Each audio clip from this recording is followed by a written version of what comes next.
현우 돌잔치니까 참으려고 했는데 더는 못 참겠네요.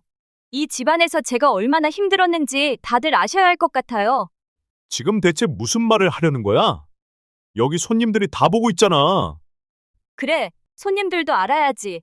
당신이랑 당신 어머니가 나를 어떻게 몰아붙이는지, 내가 이 집에서 어떻게 숨도 못 쉬고 사는지. 숨을 못 쉬어? 그럼 대체 내가 누리는 이 집안의 편안함은 누가 만들어줬는데? 어머니가 희생해서 여기까지 해줬잖아. 희생? 그게 희생이야? 당신 어머니가 날 얼마나 괴롭히는지 당신은 알기나 해? 매일 이렇게 해야 한다, 저렇게 해야 한다며 나를 꼭두각시처럼 만들었어. 은진아, 내가 너한테 그런 말을 한 적이 있니? 내가 힘들까봐 얼마나 배려했는데 어떻게 그런 말을 할 수가 있니? 배려? 어머니는 늘 어머니 방식대로만 했잖아요. 저희가 얼마나 불편했는지 생각이나 해보셨어요?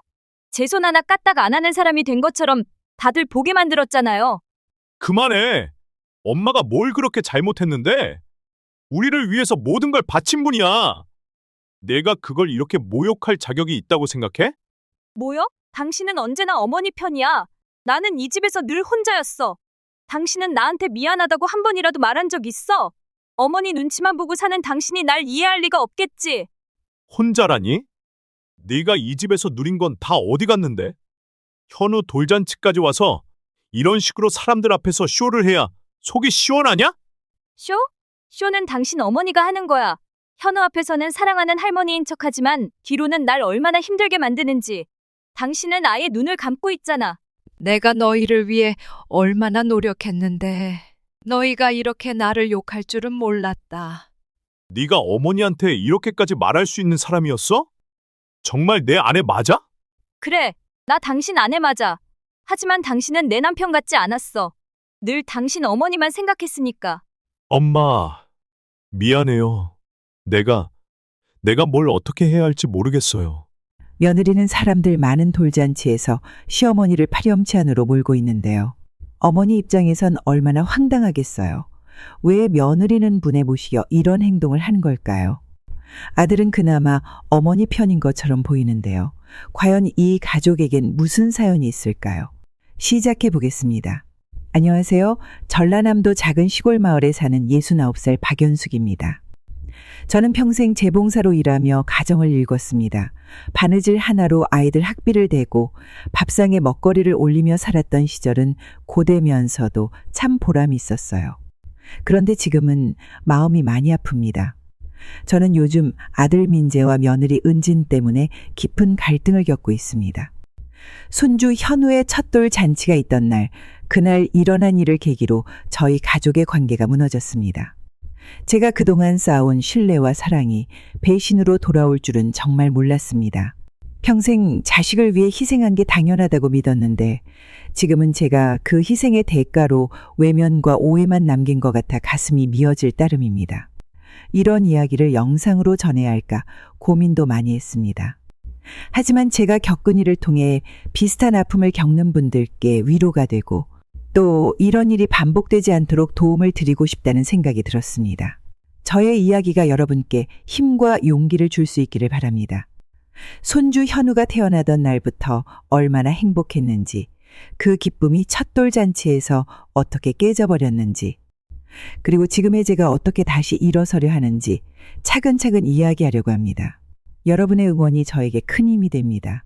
구독과 좋아요, 그리고 따뜻한 댓글로 힘을 주시면 감사하겠습니다.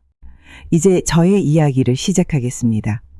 살면서 힘든 순간이 많았지만 가족을 위해 애쓰며 작은 행복을 만들어가는 것이 제 삶의 전부였습니다. 남편 철수와는 젊은 나이에 만나 결혼했어요. 가진 것이 없어 하루하루가 쉽지 않았지만 서로를 믿고 의지하며 살았습니다. 그 시절 우리는 함께 이불 공장에서 일했죠. 그러다 제가 재봉사로 전업하게 되면서 조금씩 생활이 나아졌습니다. 매일 아침 일찍부터 밤늦게까지 기계 앞에 앉아 옷을 만들었습니다. 허리가 끊어질 듯 아프고 손끝은 바늘 자국으로 거칠어졌지만 아이들 얼굴을 떠올리면 피곤함도 잊었습니다. 그 작은 얼굴들이 제 삶의 이유였으니까요. 큰아들 민재는 어릴 때부터 믿음직스러웠습니다. 동생을 잘 챙기며 언제나 조용하고 듬직하게 행동했죠. 반면 딸 민서는 밝고 호기심이 많아 매일 집안을 떠들썩하게 했습니다. 민서가 집안 곳곳을 뛰어다니며 장난을 치면 민재는 그런 민서를 보며 살짝 미소를 지었습니다. 그때의 아이들 모습은 저를 참 행복하게 했습니다. 명절이나 특별한 날에는 가족 모두가 둘러앉아 음식을 나누며 웃고 떠드는 시간이 얼마나 소중했는지 몰라요. 한겨울엔 떡국을 나눠 먹으며 서로의 안부를 물었습니다. 아이들이 음식을 흘리면서도 맛있게 먹는 모습은 제 마음을 따뜻하게 했습니다. 하지만 남편은 몸이 약한 사람이었습니다. 매일 새벽부터 일을 나갔지만 시간이 지나면서 점점 기력이 쇠해졌습니다. 아이들이 중학교에 들어가던 무렵 남편이 병을 얻으면서 경제적인 어려움이 본격적으로 시작됐습니다. 그가 병상에 누워있을 때 저는 속으로 끝없이 다짐했습니다. 여보야, 나만 믿고 쉬어. 내가 애들 책임질 테니 걱정하지 마. 여보, 미안해. 내가 더 힘내야 하는데 당신한테만 부담을 주는 것 같아. 그가 그런 말을 할 때마다 제 마음은 무너졌습니다. 하지만 겉으로는 미소 지으며 괜찮다고 말했습니다. 가족을 위해 끝까지 믿음을 지키고 싶었으니까요. 남편이 세상을 떠난 날 저는 눈앞이 캄캄해졌습니다. 하지만 슬퍼할 시간도 없었습니다. 남은 두 아이를 위해 혼자라도 일어서야 했으니까요. 민재는 공부를 열심히 해 대학에 입학했고 딸 민서는 해외로 나가 제 걱정을 덜어주려 노력했습니다. 그렇게 시간이 흘러 민재가 결혼하겠다고 은진을 데려왔을 때 저는 정말 기뻤습니다. 어머, 이렇게 예의 바르고 성실한 아가씨를 며느리로 맞이하다니. 내가 복이 많네. 엄마, 은진이랑 잘 지내면 좋겠어. 엄마한테도 가족이 더 늘어난 거니까. 민재 부부와 함께 살게 된 것도 손주 현우를 보며 외로움을 달랠 수 있을 거란 기대 때문이었습니다. 하지만 며느리와 함께 지내면서 조금씩 불편함을 느끼기 시작했습니다. 박연숙, 은진아, 이거 내가 도와줄까? 며느리 아니에요, 어머니. 괜찮아요. 어머니는 그냥 쉬세요. 그래. 그런데 너 많이 힘들어 보인다. 내가 뭐라도 하면 좋을 텐데. 아니에요. 그냥 요즘 일이 많아서 그래요. 그녀가 살림을 거의 하지 않았던 점도 아쉬웠지만 가끔 제가 힘들어하는 걸 모르는 척하는 듯한 모습이 마음에 걸렸습니다. 그래도 요즘 젊은 사람들은 다 이런가 보다 하고 이해하려 노력했습니다. 손주 현우가 태어나던 날은 정말 행복한 순간이었습니다. 병원에서 처음 그의 얼굴을 본 순간 눈물이 왈칵 쏟아졌습니다. 아이고, 이 예쁜 손주를 내가 보게 되다니. 정말 감사한 일이네. 그 작은 얼굴을 볼 때마다 마음이 저절로 따뜻해졌습니다. 현우가 처음 웃을 때, 처음 기어다닐 때, 그 모든 순간들이 저에겐 커다란 축복이었습니다. 하지만 그 행복이 오래가지 않을 거라는 조짐이 조금씩 보이기 시작했습니다. 민재는 회사 일로 바빠졌고 며느리는 점점 저와의 대화를 줄여갔습니다. 현우를 돌봐주면서라도 가족끼리 함께 밥을 먹을 줄 알았는데 저를 혼자 두는 일이 많아졌습니다. 그래도 아이를 키우는 부모들이 얼마나 힘들겠나 싶어 참고 지냈습니다. 제가 평생 모은 돈을 아들 민재와 며느리에게 건넬 때만 해도 이게 가족에게 줄 수 있는 최고의 사랑이라고 믿었습니다. 그 돈은 제가 바느질하며 손끝이 다 닳도록 모은 저축이었어요. 그 돈이 우리 아이들과 손주에게 보탬이 된다면 더 바랄 게 없었죠. 민재야, 이 돈은 내가 오랜 시간 아끼고 모은 거야. 너희가 잘 살아가는데 조금이나마 도움이 되길 바란다. 정말 감사합니다, 어머니. 이렇게 큰 돈을 주시다니. 앞으로 더 열심히 살게요. 아들이 고마워하는 모습을 보면서 마음이 뭉클했습니다. 부모로서 자식이 조금이라도 더 나은 삶을 살길 바라는 건 당연한 마음 아니겠어요? 손주 현우가 튼튼하고 행복하게 자라길 바라는 마음이 그 어떤 것도 아깝지 않게 만들었습니다. 하지만 돈을 준 지 몇 주가 지났을 무렵 며느리가 저를 조용히 불렀습니다. 어머니, 정말 죄송한데 이번에 또 조금 도와주실 수 있을까요? 갑자기 큰 지출이 생겨서요. 박연숙, 은진아, 내가 준 돈이면 충분하지 않니? 너희 생활을 위해 큰맘 먹고 준 거야. 그런데 무슨 일이길래 또 필요하다는 거니? 요즘 물가가 많이 올라서요. 저희도 정말 아끼고 있는데 생각보다 부족한 게 많아요. 현우 키우는 일도 쉽지 않네요. 저는 잠시 말문이 막혔습니다. 이미 큰 돈을 줬는데 또 부족하다고 하니 마음이 어지러웠습니다. 하지만 손주의 이름이 언급되는 순간 마음이 약해졌습니다. 혹시라도 도움을 주지 않으면 아이들에게 무슨 일이 생기진 않을까 하는 걱정이 저를 잡았습니다. 그날 밤 저는 잠을 이루지 못했습니다. 내가 너무 쉽게 돈을 준 걸까? 아니면 정말 필요해서 부탁한 걸까? 이런저런 생각이 꼬리를 물었습니다. 다음 날 저는 다시 며느리에게 물었습니다.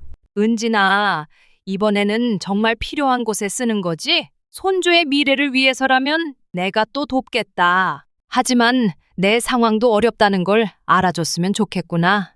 감사합니다, 어머니. 덕분에 한숨 돌릴 수 있을 것 같아요. 처음엔 감사하다는 말을 들을 때마다 마음이 풀렸습니다.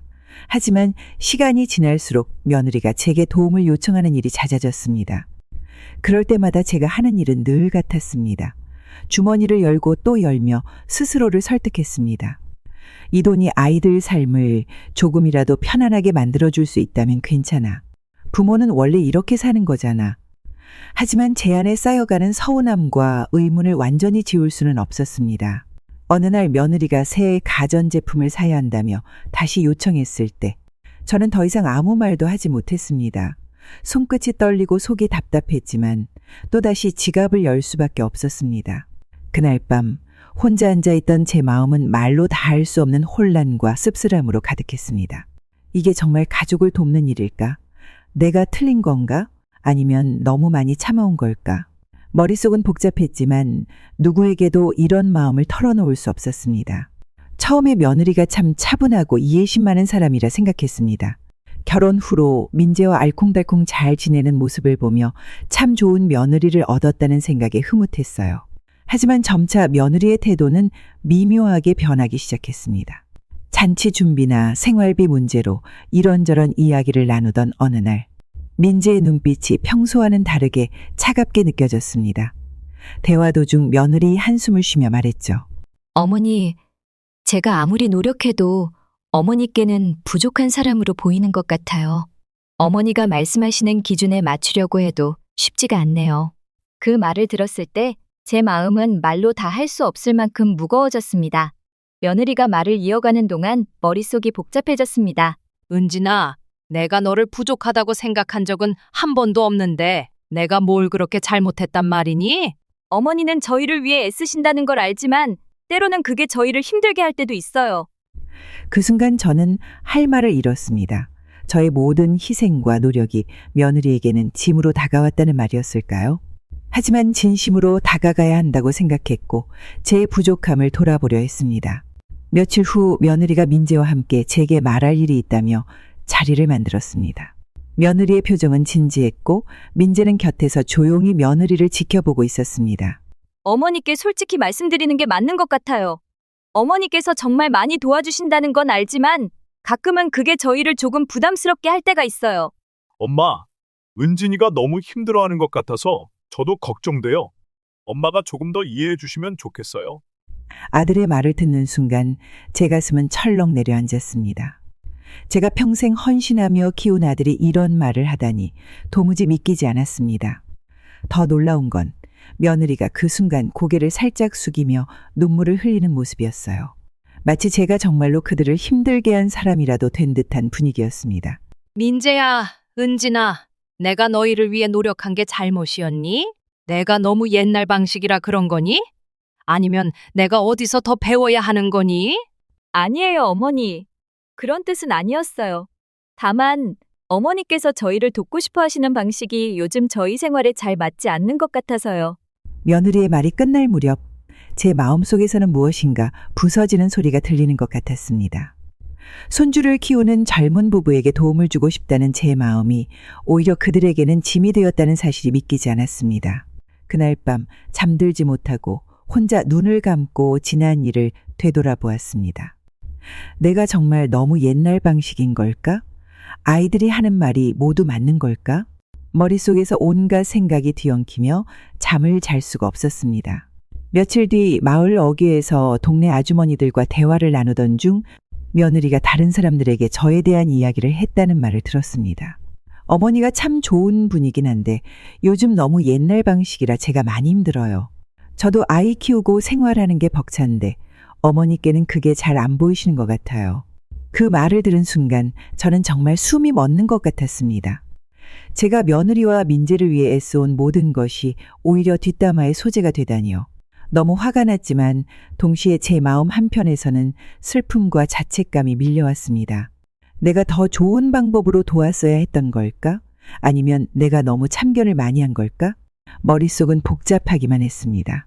저는 며느리와 다시 대화하려 했습니다. 직접 마음을 터놓으면 뭔가 달라지지 않을까 싶었기 때문입니다. 하지만 며느리는 다시 눈물을 보이며 말했습니다. 어머니, 제가 일부러 그런 건 아니에요. 그냥 요즘 상황이 많이 힘들어서 그렇지. 어머니 탓이라고 생각하지는 않아요. 그 말을 듣고 더 이상 무슨 말을 해야 할지 몰랐습니다. 상황은 점점 복잡해지고 저는 점점 제 자신이 작아지는 기분이 들었습니다. 며느리의 모습은 변함없이 차분했지만 그 안에서 느껴지는 거리감은 저를 더 힘들게 했습니다. 제가 평생 살아오면서 제 생일은 특별할 것도 남다를 것도 없는 날이었습니다. 가족과 조촐히 식사하며 지나가는 날이었죠. 그래서 이번에도 큰 기대는 없었습니다. 그런데 민재와 며느리 생일을 챙겨준다며 작은 잔치를 준비해 주겠다고 했을 때 마음 한편이 따뜻해졌습니다. 아, 그래도 내 자식들이 이렇게 신경 써주는구나 싶어 기분이 좋았습니다. 잔칫날 아침부터 집안은 부산스러웠습니다. 며느리는 잔치 음식을 준비하느라 바빴고 민재는 손님을 맞을 준비를 하느라 정신이 없어 보였습니다. 저는 주방에서 음식을 돕다가 이따금씩 거실을 오가며 손님들을 맞았습니다.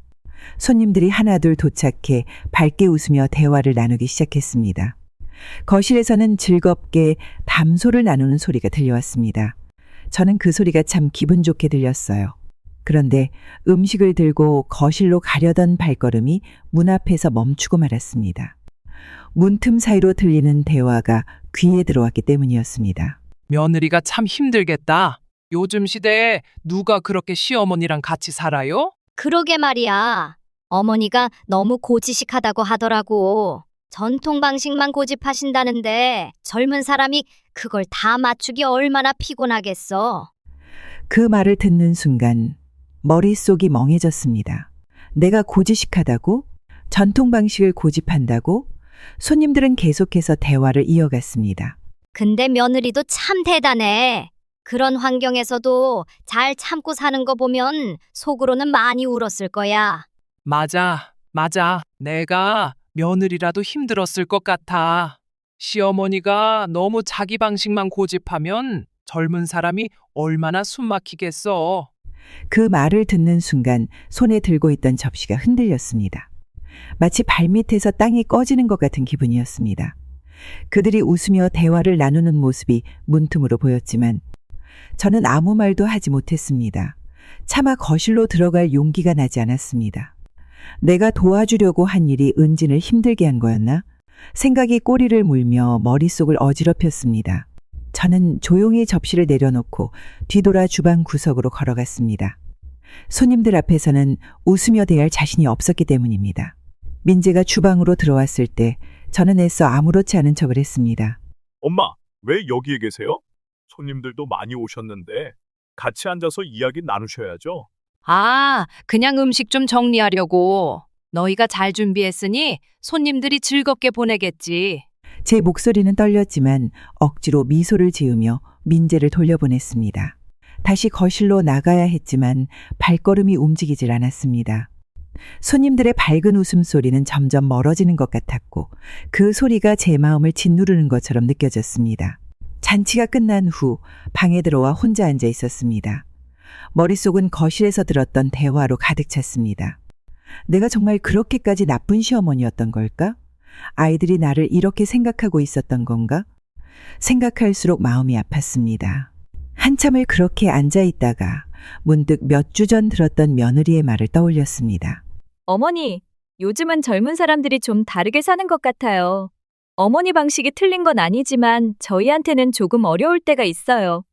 그 말은 저를 이해시키려는 며느리의 배려일지도 몰랐지만 그날 손님들의 대화를 듣고 나니 며느리가 나를 힘들어하는 마음을 이미 다른 사람들에게 털어놨다는 것을 알게 되었습니다. 그리고 그 이야기가 사람들 사이에서 웃음거리로 바뀌었다는 사실이 너무 아팠습니다. 그날 밤 혼자 앉아 손을 꼭 쥔 채 생각했습니다. 내가 정말 모든 걸 틀리게 했던 걸까? 아니면 내가 너무 고지식했던 걸까? 머릿속에서 그 생각이 멈추질 않았습니다. 같은 집에 산다는 건 자연스레 함께 식사를 하고 서로의 일상을 나누는 거라고 믿었습니다. 특히 저는 민재와 며느리 그리고 손주 현우와 함께 살기로 했을 때 외로웠던 마음이 한결 나아질 거라 생각했습니다. 현우의 웃음소리를 매일 들으며 가족들과 식탁에 둘러앉아 따뜻한 밥을 먹는 순간들이 얼마나 행복할지 상상했죠. 하지만 그 기대는 점점 다른 모습으로 변해갔습니다. 처음에는 별거 아닌 듯 느껴졌습니다. 아침에 주방에 나가면 밥상이 차려져 있지 않은 날이 많아졌습니다. 제가 준비하려고 하면 이미 며느리와 민재는 현우를 데리고 방에서 아침을 먹고 나온 뒤였습니다. 어느 날 며느리에게 물어봤습니다. 며느리야, 아침은 왜 이렇게 따로 먹니? 우리 다 같이 먹으면 좋잖아. 어머니, 현우가 아침마다 잘 깨지 않아서 시간을 맞추기 어려워요. 어머니는 편하실 때 천천히 드세요. 며느리의 대답은 나쁘지 않았지만 제 마음 한구석에 서운함이 쌓였습니다. 손주와 아들이 함께하는 식탁에 저만 빠져 있다는 기분이 들어서였습니다. 하지만 저는 애써 이해하려 했습니다. 아이를 키우는 젊은 부부의 사정이 있겠거니 생각하며 넘어가려고 했습니다. 하지만 점심도 상황은 비슷했습니다. 며느리는 현우의 이유식을 챙긴 뒤 자기 방으로 들어가 버리는 날이 많았고 민재는 회사 일 때문에 자리를 비우는 날이 잦았습니다. 저 혼자 밥을 먹는 일이 반복되면서 식탁에서 음식이 더는 맛있게 느껴지지 않았습니다. 나도 모르게 한숨이 늘어가고 밥을 뜨는 손이 무거워지기 시작했습니다.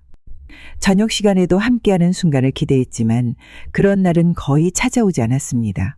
저녁이면 민재와 며느리는 현우가 일찍 자야 해서라는 말을 남기고 각자 방으로 들어가곤 했습니다. 저는 주방에서 혼자 밥을 차려 먹는 것이 일상이 되어버렸습니다. 어느 날 너무 답답한 마음에 민재와 직접 이야기를 나누기로 결심했습니다. 민재야, 너희는 왜 나랑 같이 밥을 안 먹니? 내가 뭘 실수했니? 엄마, 그런 게 아니에요. 그냥 요즘 너무 바빠서 그래요. 현우도 있고 시간을 맞추기가 좀 어렵네요.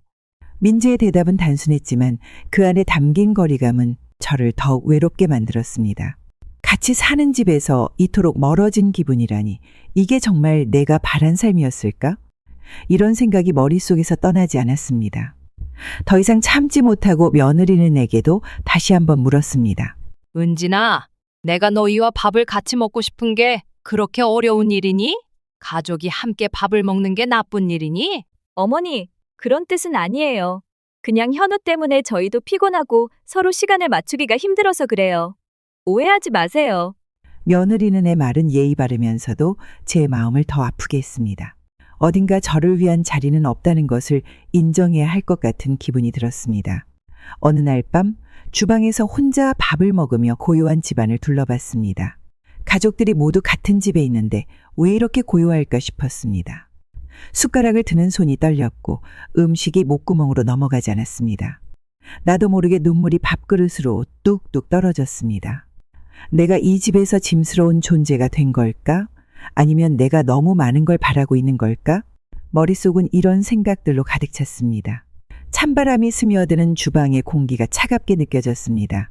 그날 밤 저는 방으로 들어갔지만 차가운 주방의 기운은 제 마음속에서 떠나지 않았습니다. 같은 집에 살면서도 이토록 외로운 게 가능한 걸까?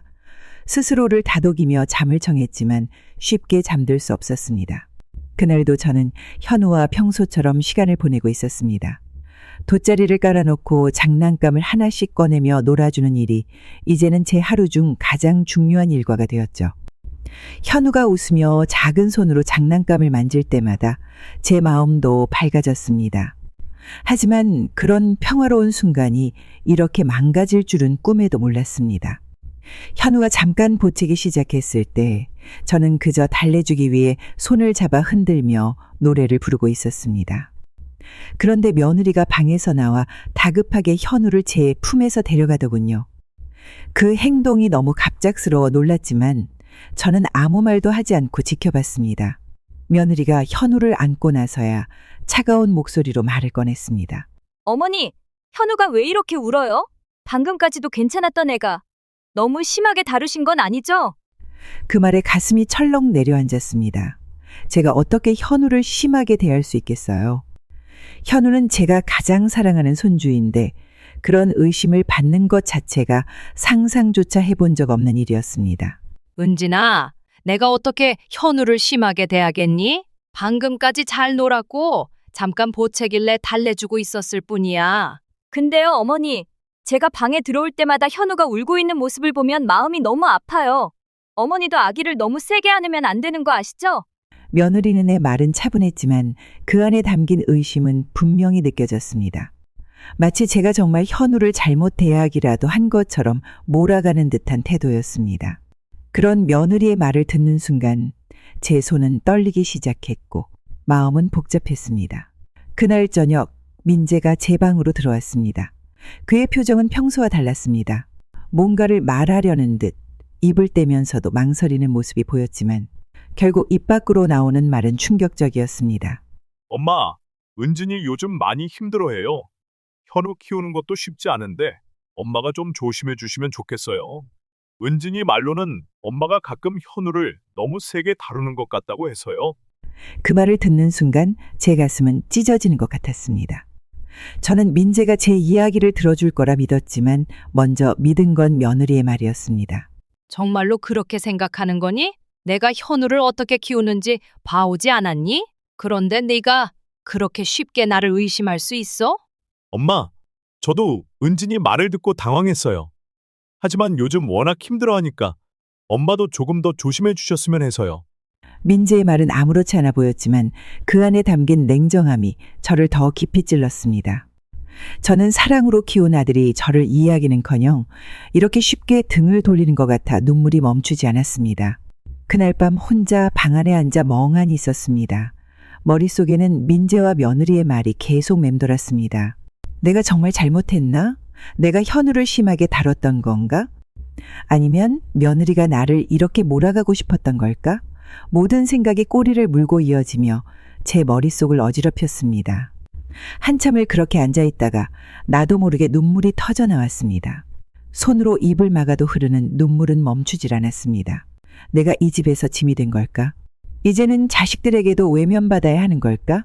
그런 생각에 스스로를 자책하며 밤새 한숨도 잘 수 없었습니다. 그 다음날 주방에서 혼자 물을 마시다가 갑자기 숨이 막히는 기분이 들었습니다. 창밖을 보며 깊이 숨을 들이마셨지만 답답함은 가시질 않았습니다. 가족의 나를 믿지 못하면 내가 앞으로 누구에게 의지하고 살아야 할까? 그런 생각에 사로잡혀 한참을 서 있었습니다. 현우의 첫돌 잔치는 저에게 인생에서 손꼽히는 특별한 날이었습니다. 손주가 태어난 첫 해를 무사히 보내고 가족, 친지, 이웃과 함께 축하할 수 있다는 사실에 얼마나 감사했는지 모릅니다. 이른 아침부터 잔치 준비를 도우며 온 집안이 분주히 돌아가는 모습을 보니 가슴이 뿌듯했습니다. 며느리와 민재가 잔치 준비를 열심히 하는 모습에 그래도 가족이 하나로 힘을 모으고 있구나 하는 생각이 들었습니다. 손님들이 도착하기 시작하면서 집안은 금세 활기로 가득 찼습니다. 모두가 현우의 첫 생일을 축하하며 밝게 웃고 음식을 나누며 즐거운 시간을 보내는 모습을 보니 이 순간을 위해 그동안 얼마나 애썼는지 보람이 느껴졌습니다. 현우는 귀여운 한복을 입고 모든 사람의 사랑을 받으며 웃고 있었습니다. 그런 현우를 보는 것만으로도 제 마음이 따뜻해졌습니다. 잔치가 무르익고 있을 때였습니다. 며느리가 갑자기 조용히 말을 꺼냈습니다. 그녀는 손님들이 모두 들을 수 있을 정도의 목소리로 식탁 쪽으로 시선을 모았습니다. 저는 무슨 이야기를 하려는지 몰라 귀를 기울였습니다. 이렇게 잔치를 준비하면서 많은 걸 느꼈어요. 자식을 키우는 것도 쉽지 않지만 함께 사는 환경에서 오는 어려움도 많더라고요. 그 순간 잔치에 밝았던 분위기가 미묘하게 변했습니다. 손님들은 하나둘씩 말을 멈추고 며느리의 말을 집중해서 듣기 시작했습니다. 저는 며느리가 무슨 말을 하려는지 몰라 가슴이 덜컥 내려앉는 기분이었습니다. 사실 요즘 저희가 참 많이 힘들어요. 어머니께서 도와주시는 것도 많고 늘 감사하게 생각하지만 솔직히 어머니 방식과 저희 방식이 다를 때가 많아서 저희도 어려울 때가 있습니다. 며느리의 말을 듣는 순간 온몸이 굳어버렸습니다. 제 앞에서 이런 이야기를, 그것도 많은 손님들 앞에서 꺼낼 줄은 상상도 하지 못했기 때문입니다. 그녀의 말 하나하나가 마치 제 잘못을 공개적으로 밝히는 것처럼 느껴졌습니다. 은진아, 내가 뭘 그렇게 잘못했니? 이 자리에서 이런 말을 해야만 했던 거니? 제 목소리가 떨렸지만 차마 화를 낼 수는 없었습니다. 손님들의 시선이 저에게 쏟아지는 것이 느껴졌고 그들의 눈빛은 마치 나를 비난하는 것처럼 보였습니다. 며느리는 제 질문에 머뭇거리며 답했습니다. 어머니, 그런 뜻은 아니에요. 그냥 다들 알아주셨으면 해서요. 저희도 나름대로 힘들게 살고 있거든요. 그녀의 대답은 마치 화살처럼 제 마음을 찔렀습니다. 분명히 저를 비난하는 듯한 말투였지만 동시에 피해자인 척하는 모습이 너무나 낯설었습니다. 손님들 사이에서는 속삭임이 점점 커졌습니다. 며느리도 참 많이 힘들겠네. 시어머니랑 사는 게 쉬운 일이 아니잖아. 그러게. 요즘 젊은 사람들은 많이 다르다던데. 시어머니가 옛날 방식 고집하면 참 어려울 거야. 그 순간 저는 더 이상 그 자리에 있을 수 없었습니다. 몸이 굳어 움직이지 않았지만 심장이 빠르게 뛰는 소리만 들렸습니다. 가까스로 자리에서 일어나 주방으로 향했지만 발걸음은 한없이 무거웠습니다. 잔치가 끝나고도 그 순간이 계속 머릿속을 떠나지 않았습니다. 혼자 방에 들어와 앉아 있으니 며느리의 말 하나하나가 가슴속에서 계속 맴돌았습니다. 왜 내가 이런 취급을 받아야 할까?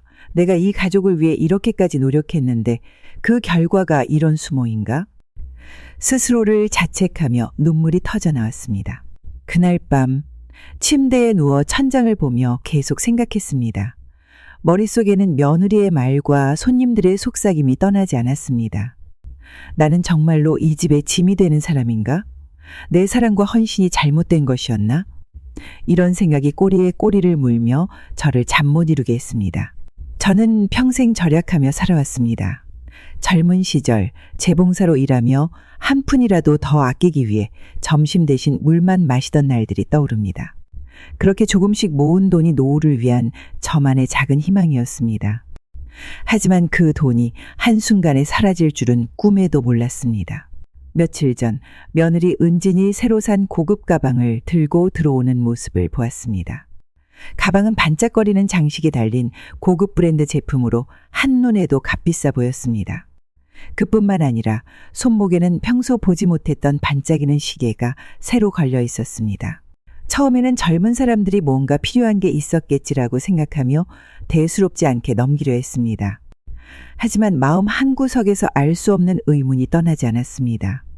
그날 밤 저는 조심스럽게 며느리에게 물었습니다. 은진아, 요즘 새 물건들이 눈에 띄는 것 같던데 무슨 특별한 일이 있었니? 어머니, 저희도 요즘 좀 숨을 돌리고 싶어서요. 현우 돌잔치도 무사히 끝났고 이제 저희를 위한 작은 사치를 누려보려고요. 며느리의 대답에 순간 고개를 끄덕였지만 마음은 쉽게 정리되지 않았습니다. 민재와 며느리의 경제 상황이 넉넉하지 않다는 것을 누구보다 잘 알고 있었습니다. 그런데 어떻게 이렇게 많은 고가의 물건을 새로 살 수 있었을까? 며칠 뒤 서랍장을 정리하다가 충격적인 장면을 목격했습니다. 제가 소중히 모아둔 통장의 잔액이 적힌 종이가 눈에 띄었는데 예상했던 금액보다 현저히 줄어 있었습니다. 처음엔 제 눈을 의심했습니다. 몇 번이고 다시 확인했지만 돈이 분명히 사라져 있었습니다. 머릿속이 멍해지고 손이 떨리기 시작했습니다. 이게 어떻게 된 일이지? 내가 어디서 잘못 쓴 건가? 하지만 아무리 기억을 떠올려 봐도 저는 저축을 함부로 손댄 적이 없었습니다. 설마, 아니야, 은진이 그럴 리가 없지. 내가 너무 예민하게 굴고 있는 거겠지. 스스로를 설득하며 잠자리에 들었지만 밤새 뒤척이며 잠들 수 없었습니다. 며칠 후 며느리가 다시 새 옷을 입고 나서는 모습을 보고는 참을 수 없었습니다. 마음속에 찜찜함이 커져 결국 은진을 불렀습니다. 은진아, 혹시 요즘 돈 쓸 일이 많았니? 내가 모아둔 돈이 갑자기 줄어든 것 같아서 물어보는 거야. 어머니, 저희랑 그건 상관없어요. 어머니가 기억을 잘못하신 거 아닐까요? 며느리는 차분하게 대답했지만 그 태도는 오히려 저를 더 혼란스럽게 했습니다. 분명히 뭔가 이상했지만 제가 너무 예민한 건가 싶어 더 묻지 못했습니다. 그러나 그날 밤 통장을 다시 확인하며 은진의 말과 제 돈이 사라진 사실이 연결되는 순간 가슴이 찢어지는 것 같았습니다. 며칠 후 저는 은진이 몰래 돈을 인출한 사실을 알게 되었습니다. 그 돈은 모두 고급 가방, 시계, 옷 같은 사치품에 사용됐다는 것도 알게 되었죠. 그 사실을 확인한 순간 온몸이 얼어붙었습니다. 손에 든 종이를 놓고 주저앉아 한참 동안 말을 잇지 못했습니다. 손은 떨리고 가슴은 쪼이는 것처럼 답답했습니다. 눈앞이 흐릿해져 도저히 다른 일을 할 수 없었습니다. 방에 들어와 혼자 앉아 있으니 온갖 생각이 떠올랐습니다. 며느리에게 너무 많은 걸 바란 건 아니었을까? 아니면 내가 너무 쉽게 믿었던 걸까? 가슴 깊은 곳에서 밀려오는 복잡한 감정이 쌓이더니 어느새 눈가가 뜨거워졌습니다. 두 손으로 얼굴을 감싸보았지만 눈물은 멈추지 않았습니다. 마치 안에서부터 쏟아져 나오는 슬픔을 어떻게도 막을 수 없었습니다. 일상을 지내고 있던 어느 날 갑작스럽게 짐을 챙기라고 한우 여행 가듯이 저를 차에 태웠습니다. 도착한 곳은 낯선 시골집 이곳에 내려온 순간부터 제 마음속은 불안으로 가득했습니다. 가족들과 상의 없이 아무런 설명도 듣지 못한 채 보내진 이곳은 오래된 목재 창문과 빛바랜 벽지로 가득한 허름한 집이었습니다. 좁은 마당 한쪽에는 오래된 나무 한 그루가 삐뚤게 서 있었고 주변은 고요하고 사람 하나 보이지 않은 외진 곳이었습니다. 낯선 공간에서 홀로 남겨진 저는 어찌할 바를 몰라 멍하니 앉아 있었습니다. 며느리 은진과 민재는 저를 이곳으로 데려오는 동안 아무런 설명도 하지 않았습니다. 제가 묻기만 하면 민재는 고개를 돌리거나 대답을 피했습니다. 민재야, 도대체 무슨 일이야? 왜 갑자기 나를 여기로 데려오는 거니? 엄마, 요즘 너무 힘들어 보이셔서 여기서 좀 쉬시면 좋을 것 같아서요. 잠깐이에요, 엄마. 그 말을 남긴 채 민재는 급히 떠났습니다. 저는 차마 붙잡을 수도 더 물어볼 수도 없었습니다. 낯선 집 마당에 홀로 서 있는 제 자신이 한없이 작아 보였습니다. 쉬라고? 가족들과 떨어져 이 낯선 곳에서 쉬라고? 이게 말이 된다고 생각한 걸까? 그날 밤 차가운 바람이 틈새로 스며드는 방 안에서 한참을 앉아 있었습니다. 허름한 방바닥은 손발이 시릴 만큼 차가웠고 집안은 침묵만 감돌았습니다. 창밖을 내다보니 밤하늘은 어둡고 고요함 속에서 제 마음속은 더 깊은 외로움에 빠져들었습니다. 며칠이 지나도록 아무도 저를 찾지 않았습니다. 민재에게 전화를 걸어도 받지 않았고 며느리 은진의 목소리는 들을 수 없었습니다. 고요한 집안에서 혼자 밥을 먹고 혼자 잠드는 생활이 계속되었습니다. 매일이 길고도 지루했으며 제 존재가 점점 희미해지는 것 같은 느낌이 들었습니다. 그러던 어느 날 마을 어귀에서 우연히 이웃 아주머니와 마주쳤습니다. 아이고, 여기 혼자 사세요? 어떤 자식들은 어머니 재산 다 팔아넘기고 여기로 보낸다고 하던데 그런 건 아니시죠? 그 말을 듣는 순간 저는 심장이 멎는 것 같았습니다. 말문이 막혀 아무 대답도 하지 못한 채 고개를 숙였지만 머릿속은 이미 복잡한 생각으로 가득 찼습니다. 재산을 팔아 넘겼다고? 내가 평생 모아둔 돈을 말하는 걸까? 아니야, 내 아들이, 내 며느리가 설마 그런 일을 했을 리가 없잖아. 집으로 돌아온 저는 손이 떨리면서도 집 한구석에 숨겨둔 통장 내역을 확인했습니다. 종이를 펼치는 순간 가슴이 쿵 내려앉았습니다. 예상했던 금액과는 전혀 다른 숫자가 적혀 있었습니다. 분명히 제 손으로 모아둔 돈이 대부분 사라져 있었고 이미 여러 차례 인출된 흔적이 남아 있었습니다. 이게 어떻게 된 거지? 내가 어디서 잘못 쓴 걸까? 아니면 누가... 아무리 기억을 더듬어 봐도 제가 이렇게 큰 돈을 인출한 적은 없었습니다. 그리고 그 돈이 누구의 손을 거쳐 어디로 흘러갔는지 점점 뚜렷하게 떠오르기 시작했습니다. 그제야 며느리 은진이 새로 장만한 가방과 옷, 시계 같은 사치품들이 머릿속에 떠올랐습니다. 모든 조각이 하나로 연결되며 진실이 드러나는 순간 눈앞이 아찔했습니다. 내가 이렇게 믿었던 며느리가 나를 속이고 내 평생의 노력을 빼앗아갔다니. 내가 이렇게까지 믿고 사랑했던 가족이 나를 이렇게까지 배신할 줄이야. 그날 밤 저는 침대에 앉아 멍하니 벽을 바라보며 숨을 고르려 했습니다. 손을 뻗어 물을 마시려 했지만 손이 떨려 잔을 제대로 잡을 수 없었습니다. 가슴 속에서 무엇인가 무너지는 듯한 감각이 밀려왔고 아무리 숨을 고르려 해도 답답함이 가시질 않았습니다. 내가 자식을 위해 희생한 게 이렇게 끝나는 걸까? 아니면 내가 너무 쉽게 믿었던 게 잘못이었을까? 끝없이 이어지는 질문과 자책 속에서 눈물이 흐르기 시작했습니다. 손으로 얼굴을 감싸보았지만 멈출 수 없는 슬픔은 제 안에서 계속 솟아났습니다. 시골집에서 홀로 지내며 통장에 잔액이 사라진 사실을 알게 된 이후 저는 매일 밤 고통 속에서 스스로를 책망하며 잠을 이루지 못했습니다. 믿었던 며느리에게 배신당했다는 충격은 가슴 깊은 곳까지 파고들었고 숨을 쉴 때마다 그 배신감이 되살아나는 듯 했습니다. 하지만 가만히 있을 수는 없었습니다. 단지 슬퍼하고 분노하는 것으로 끝낼 수는 없었으니까요. 내가 남은 삶을 지키기 위해서라도 그리고 손주의 미래를 위해서라도 이 진실을 밝혀야 한다. 결심이 서자 마음속에 작은 불씨가 피어올랐습니다. 하지만 혼자서는 아무것도 할 수 없을 것 같아 도움을 요청하기로 했습니다. 며칠을 고민하다 마을버스를 타고 도시로 향했습니다. 한 손에는 작은 메모지가 쥐어져 있었습니다. 며칠 전 이웃 아주머니가 알려준 사설탐정사무소의 주소였습니다. 낯선 도시에서 사무실 앞에 서자 한동안 망설였습니다. 문 위에는 사설탐정사무소라는 간판이 걸려 있었고 창문 안으로 책상과 서류가 보였습니다.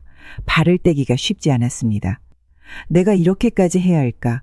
가족에 대해 이렇게까지 한다는 게 옳은 걸까? 하지만 뒤돌아설 수는 없었습니다. 문을 열고 들어서자 중년의 남성이 서류를 정리하다가 고개를 들었습니다. 어서 오세요. 무엇을 도와드릴까요? 제가 조사를 의뢰하려고 합니다. 제 재산과 관련된 일이에요. 누가 제 돈을 가져갔는지 확인하고 싶습니다. 제 목소리는 떨렸고 손은 차가웠습니다. 그동안 마음속으로만 다짐했던 일을 말로 꺼내자 온몸이 긴장했습니다. 탐정은 진지한 표정으로 제 이야기를 들으며 고개를 끄덕였습니다. 구체적으로 어떤 일이 있었는지 알려주시면 바로 조사에 착수하겠습니다. 가능한 한 신속하고 철저히 알아보겠습니다. 그의 말에 조금 안심이 되었지만 마음 한구석은 여전히 무거웠습니다. 그 자리에서 통장의 내역과 며느리의 행동에 대해 자세히 설명했습니다. 그는 자료를 꼼꼼히 정리한 뒤 저를 보며 말했습니다. 충분히 도와드릴 수 있을 것 같습니다. 의뢰인께서 힘드셨겠지만 이제 진실을 밝히는 데 집중하면 됩니다. 며칠 뒤 탐정은 조사를 시작했습니다. 저는 집에서 조용히 기다렸지만 시간이 갈수록 마음은 더 초조해졌습니다. 매일 혹시라도 오해였으면 좋겠다는 생각과 진짜라면 어떡하지라는 두려움이 교차했습니다. 탐정이 처음 보고서를 보내온 날, 저는 서류를 받아드는 손이 떨렸습니다. 보고서 속 내용은 충격적이었습니다. 며느리는 제 이름을 도용해 대출을 받았고 통장에서 인출된 돈은 고급 가방, 시계, 옷, 심지어 해외여행 경비로 사용되었습니다. 심지어 민재조차 이를 알고도 묵인했다는 정황이 나타났습니다. 이게 정말 사실이란 말인가요? 보고서에 있는 모든 자료는 공식적인 기록에 근거한 것입니다. 대출 서류와 카드 사용 내역까지 확인했습니다. 그가 내민 자료 속에는 명백한 증거들이 적혀 있었습니다. 잔고가 줄어든 통장 기록, 며느리가 직접 사인한 대출 서류, 그리고 고급 브랜드 매장에서의 카드 사용 내역까지 모든 것이 분명했습니다. 보고서를 읽으며 숨이 막히는 것 같았습니다. 손끝이 차갑고 머리가 어지러웠습니다. 정말 내가 믿었던 며느리가 이런 일을 벌였단 말인가? 내가 평생 모은 돈이 이렇게 허무하게 사라졌단 말인가? 밤이 되자 보고서를 품에 안고 방에 앉아 한참 동안 생각에 잠겼습니다. 머릿속에서는 계속 의문이 떠올랐습니다. 왜 그랬을까? 내가 정말 그렇게까지 잘못한 건가? 아니면 은진이 애초부터 나를 이렇게 대할 마음이 있었던 걸까? 눈물이 한참 동안 멈추지 않았습니다. 자책과 분노, 슬픔이 한꺼번에 밀려왔고 그날 밤은 한숨조차 쉴 수 없을 정도로 고통스러웠습니다. 탐정은 모든 증거를 모아 이제 법적인 절차를 밟을 수 있다고 말했습니다. 하지만 저는 쉽게 결정을 내릴 수 없었습니다. 복수를 위해서가 아니라 이 상황에서 제가 진짜로 해야 할 일이 무엇인지 고민하고 싶었습니다. 탐정과 변호사를 통해 며느리 은진과 민재가 제 재산을 어떻게 이용했는지 모든 진실을 알게 된 이후 저는 매일 밤 잠을 이룰 수 없었습니다. 사랑으로 지원했던 가족이 나를 이렇게 배신했는데 내가 정말 아무것도 하지 않고 있어야 할까? 자꾸만 되뇌는 그 질문이 제 가슴을 더 무겁게 짓눌렀습니다. 이제는 행동해야 한다. 내가 침묵하고 넘어간다면 결국 나 자신도 더 큰 상처를 받을 뿐이다. 결국 저는 제 인생에서 가장 단호한 결단을 내렸습니다. 오랫동안 제가 모아온 재산, 그리고 그 재산의 일부를 사용해 민재와 은진이 살아온 아파트의 전세금을 회수하기로 한 것입니다. 그 집은 제가 민재의 결혼 초기 경제적 어려움을 돕기 위해 큰 마음으로 지원한 곳이었습니다. 그때까지만 해도 가족을 위한 사랑과 희생이 당연하다고 믿었기 때문입니다. 하지만 지금은 그 선택이 오히려 잘못된 결과를 가져왔다는 것을 뼈저리게 깨닫고 있었습니다. 다음 날 아침 저는 변호사를 만나기 위해 다시 도시로 나갔습니다. 사무실에 들어서자 변호사는 따뜻한 목소리로 저를 맞이했습니다. 어머니, 이런 결정을 내리시기까지 많이 힘드셨을 겁니다. 하지만 이제는 어머니의 권리를 지키는 것이 가장 중요합니다. 제가 정말 이런 일을 해야 하나요? 가족인데 그래도 한 번 더 참아야 하는 건 아닐까요? 지금까지 충분히 참으셨습니다. 이제는 어머니의 재산과 권리를 되찾고 그분들이 스스로 책임질 수 있도록 해야 합니다. 그의 말을 들으며 그동안 제가 참아왔던 날들이 떠올랐습니다. 매번 뒤로 물러서며 아이들의 사정을 이해하려 애썼던 날들. 그 과정에서 저 자신은 점점 더 작아지고 제 마음속 상처만 깊어지던 시간들이 머릿속을 스쳤습니다. 더 이상은 안 된다는 생각이 들었습니다. 며칠 후 저는 변호사의 도움을 받아 아파트 전세 계약 해지 절차를 진행했습니다. 민재와 은진이 살던 집에 전세금을 회수하고 더 이상 그 집에서 거주할 수 없도록 조치를 취했습니다. 모든 서류를 준비하고 법적 절차를 진행하는 동안 손끝이 떨리고 마음이 아팠습니다. 통보서를 보낸 날 저는 며느리와 민재에게서 연락을 받았습니다. 예상했던 대로 그들의 반응은 격렬했습니다. 엄마, 왜 갑자기 이런 결정을 하시는 거예요? 우리가 뭘 그렇게 잘못했다고요? 민재야, 내가 뭘 잘못했는지는 너 스스로 더 잘 알지 않겠니? 내가 너희를 위해 어떤 마음으로 여기까지 왔는지 생각해 본 적 있니? 내가 믿었던 가족을 이렇게 대해야 하는 내 심정을 정말 모르는 거니? 민재는 더 이상 아무 대답도 하지 못했고 전화는 조용히 끊겼습니다. 그날 밤 저는 텅 빈 방 안에서 한참 동안 창밖을 바라보았습니다. 제가 한 행동이 옳았다고 믿고 싶었지만 마음 한편에서는 여전히 아픔이 남아 있었습니다. 며느리가 제게 준 상처는 단순히 재산의 문제가 아니었습니다. 그것은 믿음이 깨어진 문제였고 제가 가족이라고 믿었던 사람들이 보여준 냉담함이었습니다. 며칠 후 변호사로부터 전세금 회수 절차가 완료되었다는 통보를 받았습니다. 집은 이제 더 이상 민재와 은진의 공간이 아니었고 그들은 다른 곳으로 거처를 옮겨야 했습니다. 이 사실을 듣고 나서야 비로소 제 마음은 조금씩 정리가 되기 시작했습니다. 아파트 전세금을 회수하고도 마음이 가라앉지 않았습니다. 제가 감내했던 모든 고통과 수모, 그리고 며느리 은진이 저를 속이고 재산을 빼앗아간 행위는 단순히 가족 간의 문제로 넘길 일이 아니라고 생각했습니다. 법적인 대응 없이 지나간다면 그들이 벌인 잘못을 끝까지 외면한 채 살아갈 것 같았습니다. 변호사와 다시 만나 이번에는 사기와 명예훼손에 대한 소송 절차를 논의했습니다. 저는 여전히 떨리는 손으로 서류를 넘기며 말을 꺼냈습니다. 저도 잘 압니다. 이런 일이 가족 간에 일어나서는 안 되는 거라는 걸요. 하지만 저는 이대로 참을 수가 없습니다. 제 삶이 부정당한 기분이에요. 어머니의 말씀에 공감합니다. 지금까지의 증거만으로도 충분히 소송을 제기할 수 있습니다.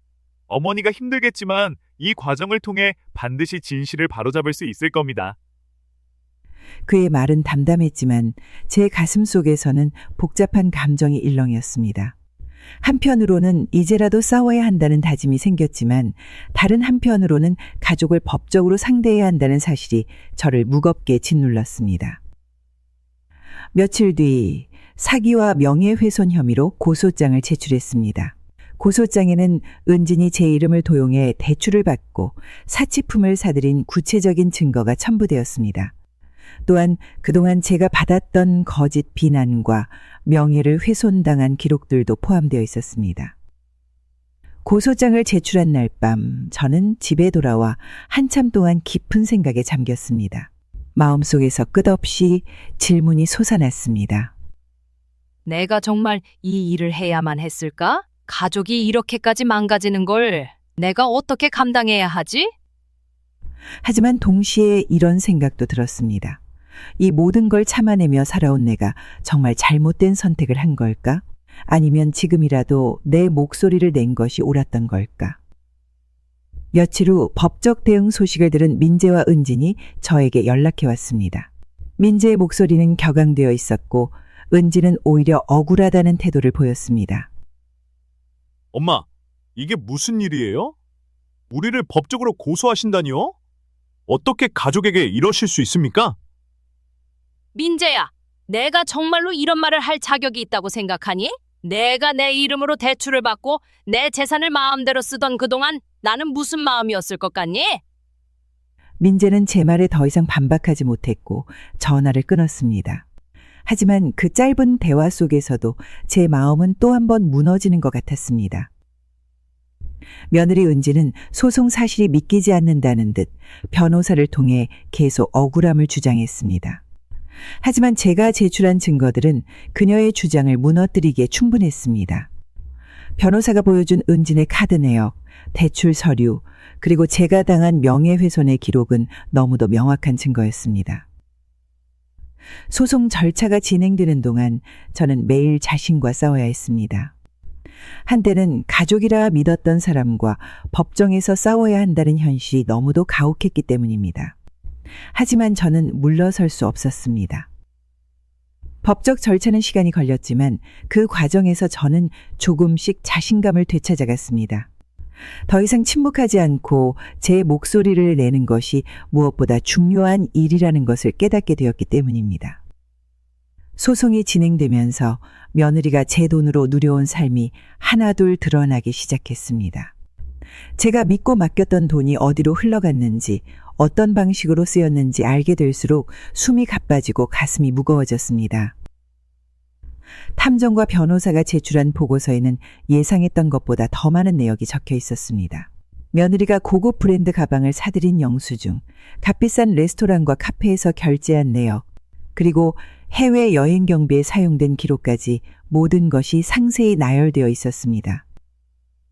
특히 공항에서 찍힌 사진은 저를 한참 동안 말문이 막히게 만들었습니다. 사진 속 며느리는 밝은 미소를 지으며 고급 여행 가방을 들고 있었습니다. 주변에는 명품 쇼핑백이 쌓여 있었고 그녀의 표정에는 아무런 죄책감도 망설임도 찾아볼 수 없었습니다. 그 사진을 보며 손끝이 떨렸습니다. 저 얼굴이 정말 나의 피와 땀이 담긴 돈으로 만들어진 거란 말인가? 내가 얼마나 아끼고 참으며 살아왔는데 이런 모습으로 내 돈이 사용되다니. 며칠 후 저는 탐정이 준비해준 상세한 내역을 하나씩 읽어나갔습니다. 해외 명품 매장에서 구매한 물품들, 고급 호텔에서의 숙박 기록, 그리고 고급 레스토랑에서 거액을 결제한 영수증들이 차례로 쌓였습니다. 한 장씩 넘길 때마다 숨이 막히는 것 같았습니다. 머릿속에서 끊임없이 질문이 떠올랐습니다. 어떻게 내 며느리가 이런 행동을 할 수 있었을까? 내가 무슨 잘못을 했기에 이렇게까지 나를 이용하고 아무렇지 않게 살 수 있었던 걸까? 며느리가 누려온 사치스러운 삶은 제가 상상했던 것보다 훨씬 더 화려하고 더 무책임했습니다. 그 돈이 어디에서 왔는지, 어떤 마음으로 모아졌는지를 조금이라도 알았다면 그녀가 이렇게까지 했을 리가 없다는 생각에 가슴이 아팠습니다. 하루는 탐정이 영수증 몇 장과 함께 명품 매장에서 촬영된 CCTV 자료를 보여주었습니다. 영상 속 며느리는 손쉽게 카드를 꺼내며 물건을 고르고 있었습니다. 매장 직원과 이야기하며 웃는 모습은 마치 아무런 죄책감도 느끼지 못하는 사람 같았습니다.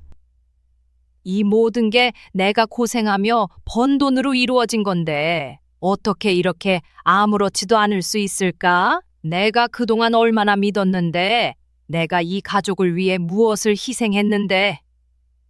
그날 밤 저는 영수증과 사진, 영상 자료들을 품에 안고 침대에 누웠습니다.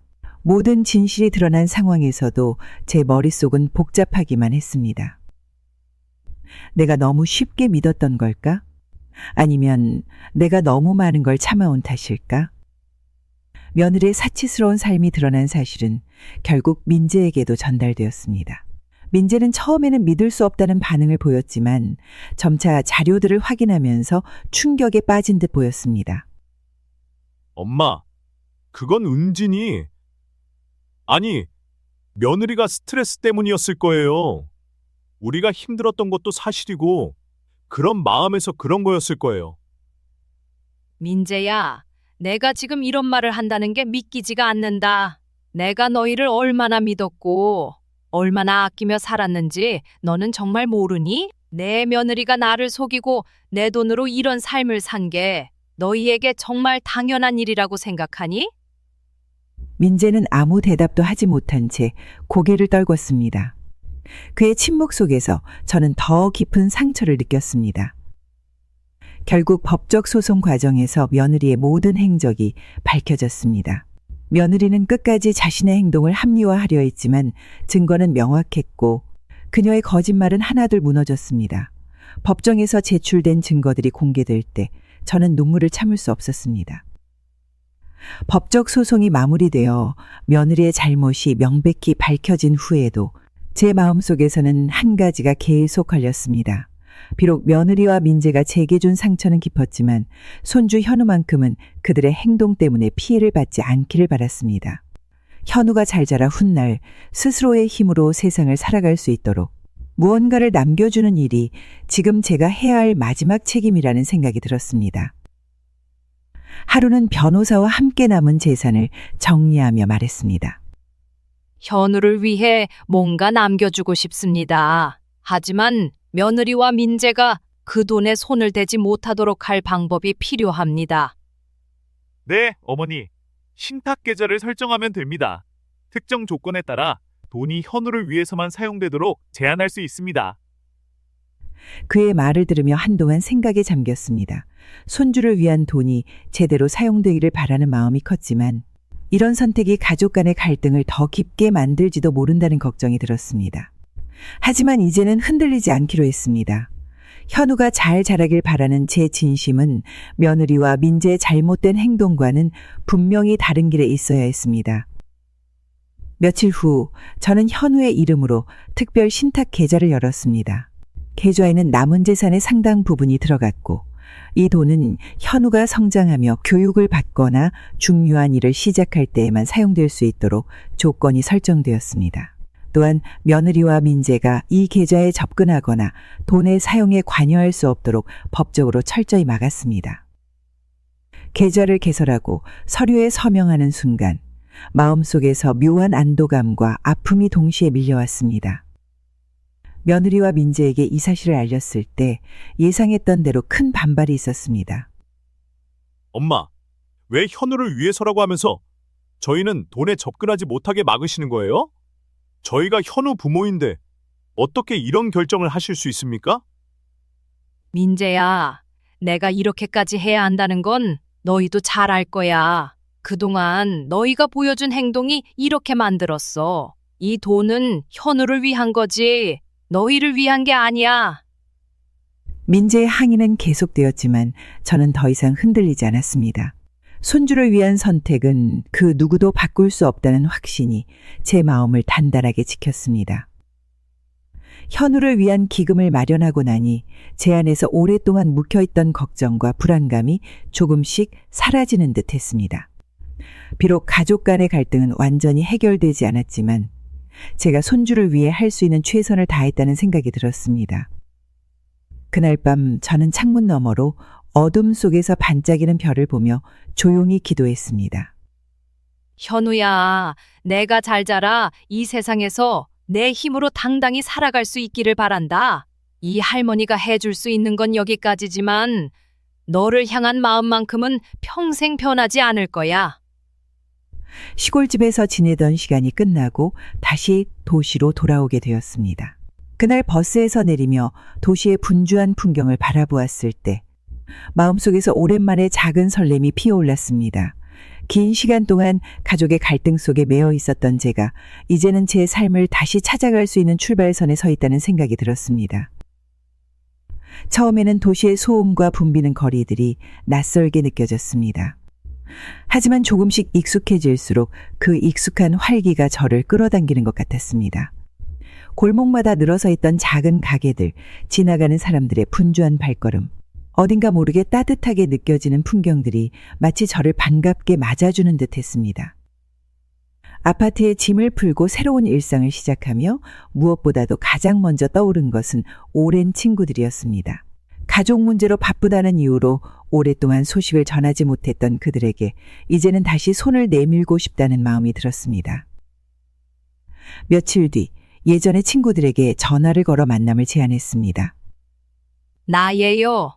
정말 오랜만이지요? 도시로 돌아왔어요. 한번 얼굴 볼 수 있을까요? 진짜야? 정말 반가워. 우리가 얼마나 기다렸는데요. 언제든지 편한 날에 만나요. 그 목소리에서 느껴지는 진심 어린 반가움에 저도 모르게 눈시울이 뜨거워졌습니다. 오랜만에 사람들과 어울릴 생각에 가슴이 설렜습니다. 그 주말 친구들과 오랜만에 모였습니다. 자그마한 카페에서 만난 우리는 마치 시간 여행을 하는 듯 과거의 추억을 하나씩 꺼내며 웃었습니다. 연수가 너 옛날에 한 번도 힘들다는 말 안 했잖아. 그런 일이 있었을 줄 몰랐어. 그래도 이제 괜찮아. 나도 내 삶을 다시 찾으려고 노력 중이야. 그들과의 대화는 제 마음을 따뜻하게 만들어 주었습니다. 한동안 잊고 지냈던 웃음과 위로를 다시 느낄 수 있었습니다. 도시로 돌아온 후 가장 기뻤던 것은 제가 독립된 생활을 할 수 있다는 것이었습니다. 이제는 누구의 요구에도 휘둘리지 않고 제 하루를 제 방식대로 꾸려나갈 수 있다는 사실이 너무나도 소중하게 다가왔습니다. 아침이면 동네 시장에 나가 필요한 재료를 사며 상인들과 인사를 나누고 오후에는 집 근처 공원에서 여유로운 산책을 즐겼습니다. 공원의 나무 사이로 스며드는 햇살을 보며 내 시간도 이렇게 평화롭게 흘러가는구나. 이런 작은 것들이 이렇게도 소중한 거였구나. 이런 생각이 들었습니다. 또한 지역사회에서 진행하는 봉사활동에 참여하며 새로운 사람들과도 인연을 맺기 시작했습니다. 처음에는 낯설고 조심스러웠지만 차츰 서로 마음을 나누고 도울 수 있는 관계가 되어갔습니다. 제가 도울 수 있는 일이 있다면 언제든 말씀해 주세요. 이렇게 함께 하는 것이 저도 큰 힘이 되네요. 이런 활동을 통해 저는 점점 더 많은 사람들과 연결되었고 그 안에서 다시 삶의 의미를 찾기 시작했습니다. 저는 지역사회에서의 봉사활동도 꾸준히 이어가며 도움이 필요한 이웃들을 돕고 있습니다. 이런 활동 속에서 만난 사람들과 나눈 따뜻한 대화와 미소는 제게 다시금 희망을 주었습니다. 그리고 한 가지 변하지 않는 것은 현우를 향한 사랑입니다. 비록 가족 간의 관계는 멀어졌지만 손주 현우가 올바르고 당당하게 자랄 수 있도록 할머니로서 할 수 있는 모든 것을 다할 것입니다. 마지막으로 저는 이 경험들을 통해 한 가지 중요한 교훈을 얻었습니다. 내 삶을 지키고 내 목소리를 내는 일이 결코 이기적인 것이 아니라는 사실이었습니다. 그 과정에서 상처도 있었지만 저는 제 자신을 위해 싸우는 법을 배웠습니다. 이 이야기를 듣고 계신 분들께 부탁드리고 싶습니다.